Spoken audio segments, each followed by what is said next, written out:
Ну, плакат с надписью «Как жалко, что я живу в стране, где льготный проезд только в автозаках». Правильно? Да, все верно.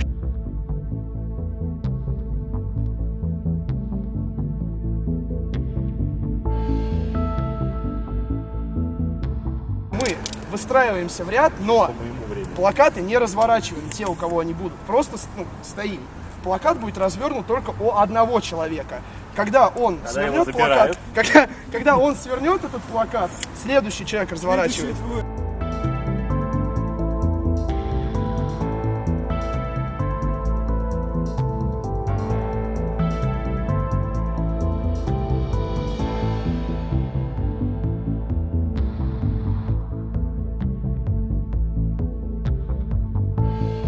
Мы считаем, что городские транспортные буржуи Фомин и Кривозубов при полном попустительстве городской администрации в очередной раз ухудшают уровень жизни горожан. Как правило, они это объясняют тем, что они улучшат автопарк. Каждый раз эта тема возникает. В итоге мы ездим на ржавых автобусах и маршрутках вот этих вот абсолютно неудобных. Поэтому эти аргументы, как правило, надуманные и служат оправданием для желания этих перевозчиков получать сверхприбыли.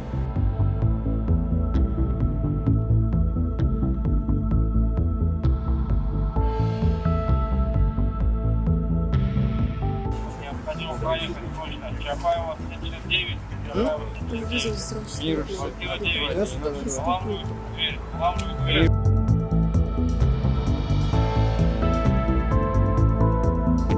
Вы поддерживаете повышение цен на проезд в общественном транспорте? Комментарий. А вы пользуетесь общественным транспортом? Без комментариев. Все вопросы пресс-службы. Да, когда я раньше работал в полиции, мне тоже вот говорили все без комментариев. Я вот против. А когда работал в полиции, я даже боялся, у меня был страх. Как давно вы ушли из полиции и почему? Я ушел с полиции в апреле 2014 года, поработал 5 лет, потому что мне стало вообще стыдно вообще за наши органы. Даже не за сами органы, а то, как ими помыкает наше, в том числе правительство и власть. Ну, то есть там нет свободы, по сути. Когда ты надеваешь форму, ты, наоборот, в тисках еще более серьезно.